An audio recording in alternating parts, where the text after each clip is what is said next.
Welcome back to Under Oath. Favorite zombie movie or television show? Okay, I know what everybody's expecting me to say, but I'm not going to go that route. Let's be different. I'm going to say my favorite movie about zombies is World War Z with Brad Pitt. Because it's more realistic? It was. But here's where it fails. It had big failure in it. Come on, tell me. Screw you, Brad Pitt.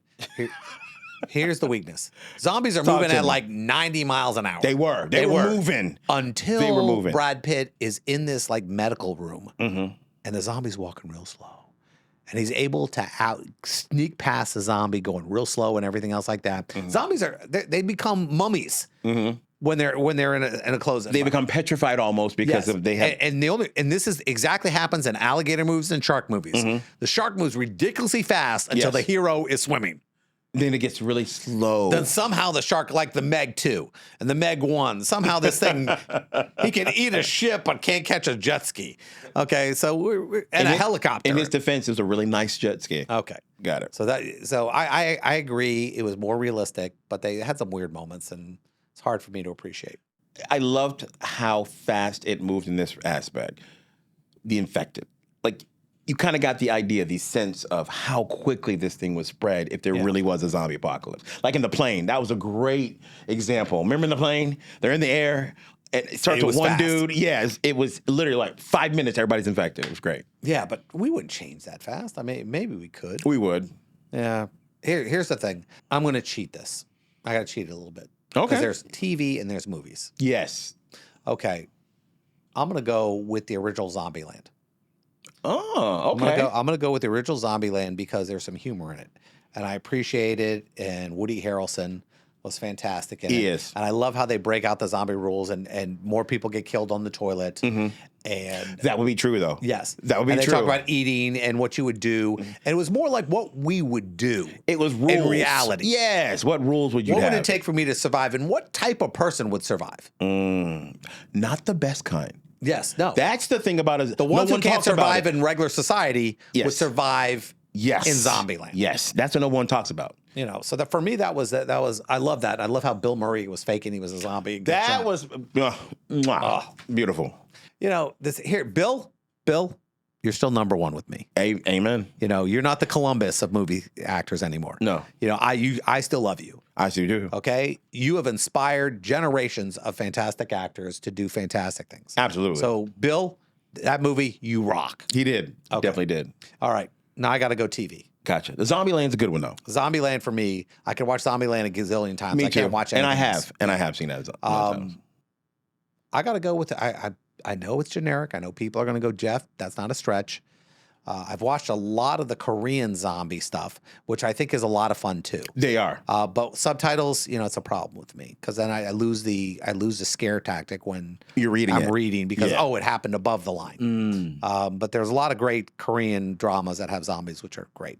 I got Walking Dead for me. Walking Dead for me because Okay.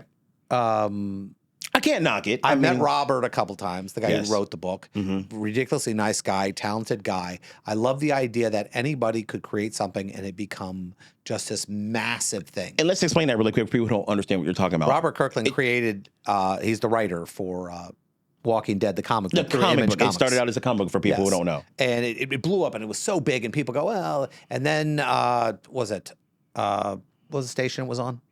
AMC. AMC. AMC gets it. Nobody thinks it's going to be a big deal, and it blows up. It becomes the hugest thing. And I love the idea because they actually put jerk offs, and you like the jerk offs. Yes. Like the guy who wound up playing the Punisher. I forgot what his name was. Fantastic actor. Michael, is it? No, is it not Michael? Don't know. I'm going to kick myself for not knowing that because I actually But love he the winds up Punisher. becoming the pseudo villain on the show, and He they did. wind up having to kill him. And I'm thinking, wait a minute, there were worse guys than him, and he actually did the right thing. Do you really think that? Oh, come on. They had a barn full of zombies locked up, and how many kids snuck in there and wound up dying. And he goes, why are you keeping zombies alive in this place? You're right. And he wound up killing them, and that's how it all started, where everyone got mad at him. I'm going, why would I keep something that wanted to eat me 20 feet from where I'm sleeping? Talk to Savannah why she keeps pythons. Well, no, that's a food chain. Could Okay. you go to Savannah one day? We lost her, and there's this big 22-foot python No. with a Savannah chow. No, I can't do it. That's how it happens. Yes. It always happens that way. Anybody who keeps wild animals, they always wind up getting killed from the wild animal. I hear that a lot though. Think of it. The monkey. Name somebody who was really famous hanging up with an animal who didn't die by one of these animals. The one dude. Siegfried and Roy, dead. Yeah. Roy dead. Roy got, and they said, and the line was this: it was taking care of him. Oh, it took care of him, all right. Everybody gets eaten. Only one guy that I can think of, Jack Hanna. I think he's the only one. Yeah, I don't. But I think he retired before. Crocodile Hunter gets killed by a stingray. He did. He did. Everybody out there Messing with those kind of animals. messing with animals, and I know people who go, "I want to pet the kitty." He's not a kitty. I want to pet that dog. Oh, pet that video. dog? I want to Yeah. pet that dog. There was a scene where they're on safari, and this lion runs into the golf cart, and everyone's petting the golf. And I'm going, if this lion remembers he's a lion, you're all dead. Yes. No, that's not James. I mean, Ginsu knives on every hand. on every finger. 5 Ginsus. There you go. And then we're not making sushi. No. I'm trying to think, what would be one on TV, a zombie property that I liked on TV besides Walking Dead? I don't know if there is one. There is. And I'm trying to think of the name of it. It's there are where- people who are dead. Oh, there's the one Dead Again. Yes. With what's her name? She was a fantastic actress. I forgot what her name was. What? The blonde-haired girl. So, well, she was blonde and thing, but I think she's really brunette. Gotcha. iZombies, I think it was. iZombie. iZombie is what I was thinking of. iZombie yes. was fun. That was fun. I like that. Because she retained... But it became the 90210 of zombies. It was, but she retained her humanity. Like, she knew what she was. She could talk. She could function. But And then the villains were big villains. But I love the fact that she would use her zombie skills to solve crimes. Like the mob. They had a mob zombie guy. They did. And he They was did. like bringing pieces in and things like that. If you guys have never seen this show, check it out. It's worth seeing. It's like a Nancy Drew that's a zombie. Yeah. Basically, she becomes a zombie, and what she is, she works in the... medical examiner's office. She's a medical examiner office, and what she does is, if she tastes the brain of a deceased person, she gets their memories, their personality, and becomes them. and she can become them and find out who killed them. So was she fun. solves crime. That's a pretty fun show. That was fun. I mean, now, Walking Dead for me, I think it was good for one reason. And the writing was good. Yeah, started out strong. But here's the problem. Started out strong. Here's the thing. I don't think it makes it without this group of actors. Okay. I think these actors were so perfect. They I think were. every role They were. was fantastic. And it's kind of like anytime they tried, like when I think of older shows, you go Magnum PI, for example. Yes. Tom Selleck was Magnum. He was. Okay. Then they do the new Magnum show. And not as good.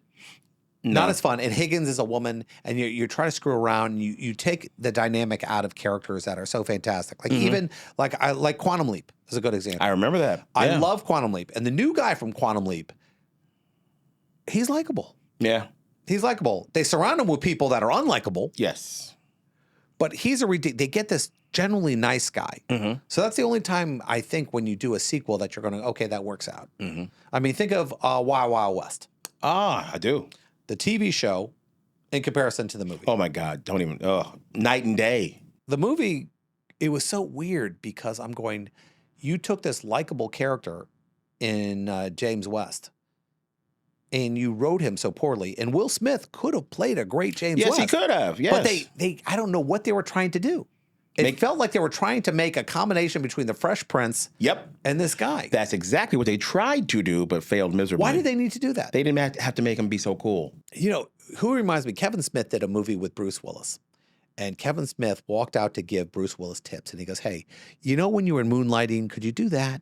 And Kevin Smith to this day admits it was the dumbest thing he's ever said to an actor. Wow. Yeah. Bruce Willis goes, I'm looking are like you acting me to be a character I played on another show? show. Yeah. And he didn't say that, but I think Bruce Willis basically told him to yeah. some colorful metaphors. Yeah. But I can't imagine go, hey, you know how you used to do it here? Could you do it here? And I think you're making a mistake when you're trying to force something on somebody to be somebody they're not. They're not. Actually, I agree with that. Be a character, but when you play something that's so iconic. I mean, the only time I think that works out is, for example, Wednesday. The girl who plays Wednesday, what's her name? Ortega? But here's why I think it worked, because I enjoyed that series. Yeah, she was excellent. They didn't stray too far from the source material. They they respected where it came from. I don't know if anybody else could have played that character. I don't think so either. I think she was so perfect. Mm-hmm. I mean, the character is so good. The mannerisms, the faces, the looks. I mean, even when they talk about how she created the dance, all these great things, and you're just going, there are certain people who can take a role. Mm-hmm. Peacemaker, it's not an example. You know, John Cena. Yes. And Peacemaker. I don't think anybody else could play that character. Gotcha. I mean, it's like Ryan Reynolds in Deadpool. Absolutely. There's certain people who are built for those roles. Mm-hmm. And or what they'll do is there's certain people who will get a role and make it their own. I say the same thing about Robert Downey Jr. when he played Iron Man, Tony Stark. I don't think it was written quite that way. I think that was more Robert putting himself into that role. Here's the problem. When I think about Robert Downey Jr., I think of other things he did, like, you know, Chaplin. I think about these moments where he was so brilliant. He was in that. And, you know, Tony Stark, I think, is an easier character to play an arrogant, wise ass. Because it's more him. It's more him. Yes. But I think the roles he played outside of that character was, you know. And that led me to my next one. I'm glad we went down that road down to Marvel. If you've ever seen What If on Disney Plus, the zombie episode of the superheroes was well done. Yeah. Very well done. If you've never seen it, the Scarlet Witch ends up becoming a zombie and is completely annihilating and eating most heroes, and the Vision's the one keeping her alive. One of my friends who's a very, very famous comic book artist named Arthur Sudan was the guy who did the majority of those covers and gave those feelings where that's where people loved it. People are attracted to the cover more than they're attracted to what's inside sometimes. And That is so true. He was just the guy who did such a great job on that, you know, but I think when it comes to zombie stuff, I think we love the survival aspect of it. We do. And we also love the idea of something trying to kill you and then eat you, because nothing could be worse than that.